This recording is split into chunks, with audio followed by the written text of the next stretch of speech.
A blank white paper is in front of me, and it appears to be staring back at me as I gaze at it. I believe that it's always so hard to get started. All I want is to cross the hump without having to go up the hill.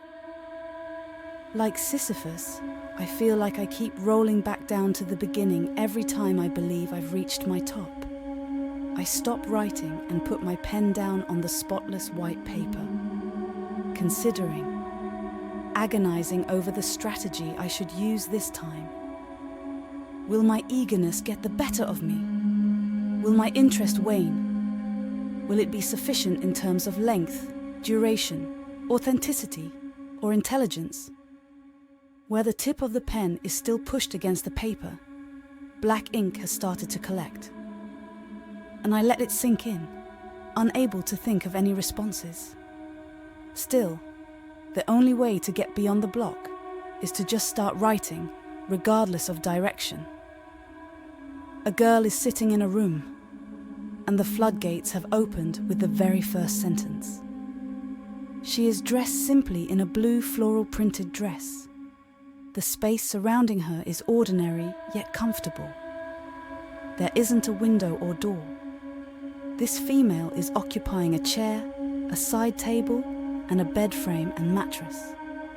A straightforward floor-length mirror that is mounted to the wall is located behind this chair. A clock, silently ticking away above it. Excellent beginning. With caution, she is dressed simply in a blue floral printed dress. The space surrounding her is ordinary yet comfortable. There isn't a window or door. This female is occupying a chair, a side table, and a bed frame and mattress. A straightforward floor-length mirror that is mounted to the wall is located behind this chair. A clock, silently ticking away above it. Excellent beginning. She appears poised to act at a moment's notice as she cautiously perches on the chair's edge. She keeps her back to the mirror behind her, as if it may spring out and bite her if she looks at it, and she is brimming with nervous energy. She shifts and shuffles softly in place, her foot tapping. She appears to be holding out for something. It's unclear why she's waiting in a small area with no way in or out. She twirls her skirt's hem around her finger repeatedly, attempting to pinpoint where she bought it and when she last changed. She perceives the outfit as being both familiar and old, yet also unspoiled. She makes the necessary adjustments, smooths the fabric, and then decides to make more adjustments. I'm starting to gather some momentum at last. This is a pleasant feeling. The ink is starting to glow a rich brown, and the work feels like it's moving at a good speed, exactly on schedule. She doesn't even dare to cast a sidelong glance in the direction of the mirror as she surveys the furniture in front of her. She is becoming more and more distressed as the room remains silent and static. Suddenly, she leaps from her perch and moves across to the bed, her ravenous eyes searching the room for something. Although she feels as though she has already looked, she still has to go back. The mattress is the only thing left on the bed.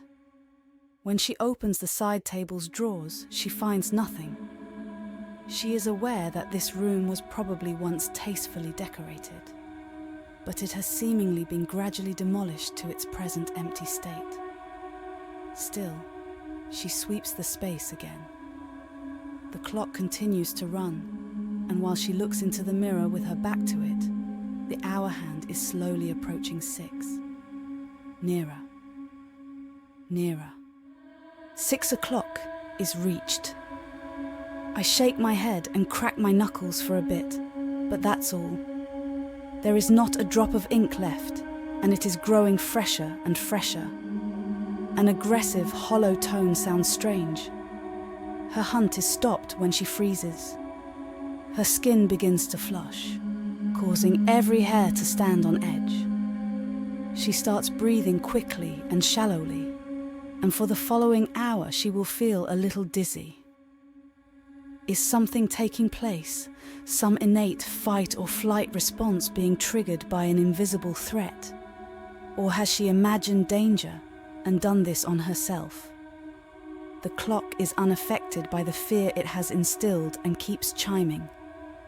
Resuming her seat, she taps her foot furiously and puts her hands over her head while struggling to control her breathing. Happily, the clock continues to tick away and, in her opinion, appears to be approaching 7 all too rapidly.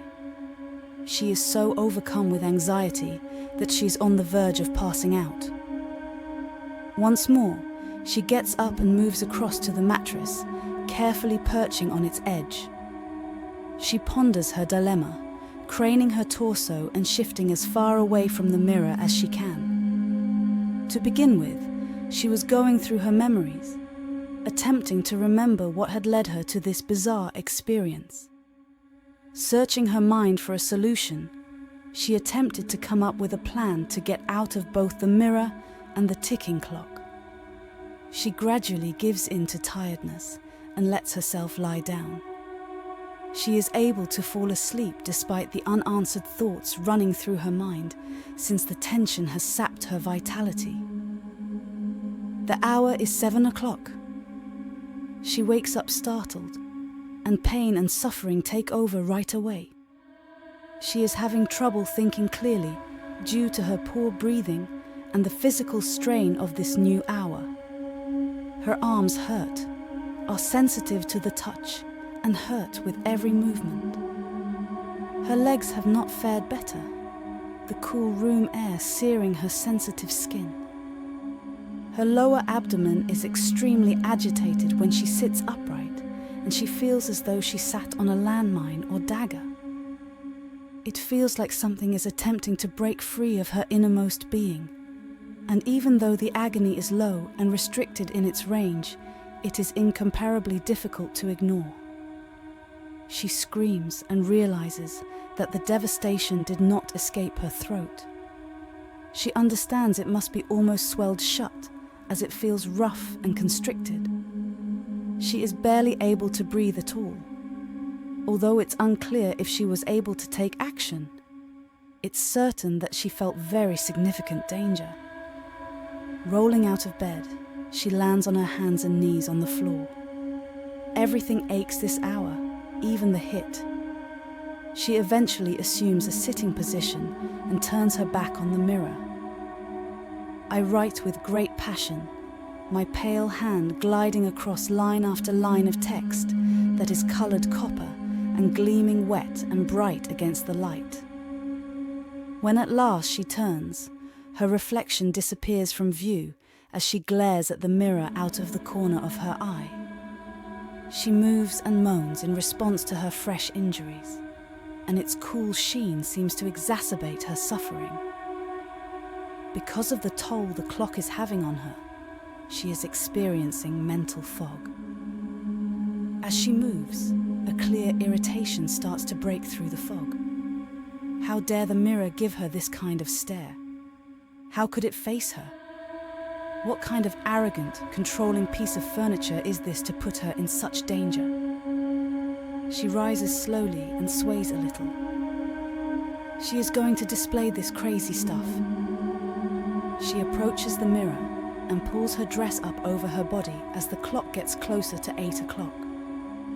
She shrugs it off and eventually covers the monstrosity permanently with her own clothes. She is stopped in her tracks as she crosses to face the beast because she sees her reflection for the first time. Promoted content suggested by your PC will never be turned off again. Not to install. Play without cost. The strategic game. Panzer. Quest. View the customized content we offer. Based on your past browsing behavior. Find feed. Open the door to a fulfilling career in healthcare search results promotions. I'm starting to feel like I'm losing the plot. To be honest, I'm also struggling a little with clear thinking. How red ink glinting in the overhead lights. It sparkles so vividly. She looks at the mottled purple and white figure facing her, wide-eyed and motionless. Her arm and a portion of her leg are the only parts of her body that are visible from this position. Yet that is more than enough. Her arm is dotted with bruises in the shape of crescents, and as she stares, teeth marks start to show and eat deeper and deeper into her skin. Looking down, she discovers that the hour has left the same wounds on both of her arms and legs. She returns her gaze to the mirror. Thin, long scratches begin at the sole of her foot, curve around her ankle, and carve a route upwards. Moving up her thigh, dragging her knee and navigating her shin to contact at. She averts her gaze and moves away from her own reflection. But not before she catches a glimpse of the thick, lengthy mark around her neck, which she is positive is getting darker by the second. Desperate to find a way to cover it, she turned her back to the mirror and shoves her head back inside her dress. The bite scars on her neck are starting to bleed, and her hazy eyes are searching the empty room once more. Time is not on her side. She's out of things to say. The hour is about to reach 8. Now that I'm all lightheaded, my pen is spilling ink quicker than I can write. My vision becomes blurry, and I feel like my center of balance is shifting too much. But now that I'm almost done, I just can't stop. Just a tiny bit more. The blood is starting to trickle down her arms and onto the ground, leaving the same trails down her legs as she continues to seek. At last, she throws herself onto the bed and tears the mattress off, fatigued and frantic.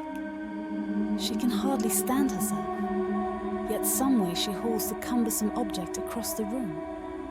She smears her red handprints on the mirror as she uses the last of her energy to prop the mattress up. With a triumphant sinking motion, she returns to her chair to relax. The clock strikes 8 as she slides onto the seat, battered and bleeding steadily. I attempt to continue, but my weak hand smudges the beginning of the following sentence as it drops the pen, which bounces off my desk and into the floor. God forbid. Heaven forbid. I was quite near. I crawl across my messy, homey room in the least efficient way conceivable, slumping out of my own chair and into my own bed. I get up for a moment, then I collapse onto the mattress, face down, and go right back to sleep. After a while, I awaken. I feel like I have a headache and I'm really thirsty. I instantly sit up, reach for the water on my bedside table, and drink it all at once. Desperate to drink, I run to the nearest tap and do it all over again, spilling water onto my chest from the corners of my mouth. Well, nothing is unable to dry. I found that most things eventually dry out. Satisfied at last and carrying a fresh glass of water, I meander back towards the middle of my room. I place the glass on my side table, fold my arms, and look at the work that's on my desk. Commercials. Once more, pages of dark ink give way to sections printed in bright red, drip covered in blood, until roughly half a page is totally drenched with the drying blood. With a sigh, I pick up some cleaning materials. This can be fixed with some peroxide and a stained old rag. This time, I was so much closer to the finish line. Perhaps I only needed a couple more rounds. The pen does leak less and less with each try. I mean, that first draft was such a disaster. The floor is still stained from it. However, I'm positive that every time I try, I succeed more, and the pen bleeds less. I clean up the remaining ink and take a seat, feeling motivated to try again. A girl is sitting in a room. She is dressed simply in a blue floral printed dress. The space surrounding her is ordinary yet comfortable. There isn't a window or door. This girl is occupying a chair, a side table, and an empty bed frame. A straightforward floor-length mirror that is mounted to the wall is located behind this chair. A clock silently ticking away above it. You know, I'm bleeding less too.